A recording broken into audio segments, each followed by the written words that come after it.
嗱，又話要揾啲帶陽台嘅公寓，今日行到腳都攰晒，終於幫大家揾到咗啦。嗱，外陽台晾衣服、晾被，咩都晾到，係咪先？公寓佢好多係唔帶陽台嘅。嗱，呢啲係稀缺產品，最主要係咩啊？總價先20零個，係咪先？有證嘅。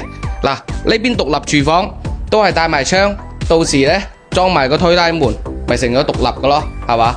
建面呢，先43個方，可以做到咩呢？嗱，中空兩房，呢個面積都好高嘅，有百幾方，佢有贈送。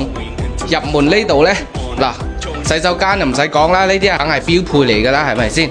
最主要個位置又靚啦，去祖廟10分鐘，千燈湖嗰度呢，先15分鐘，係嘛？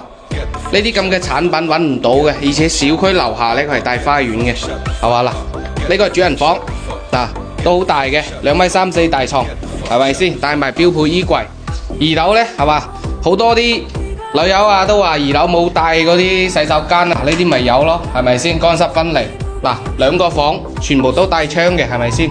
中意就買啦，又唔係冇錢。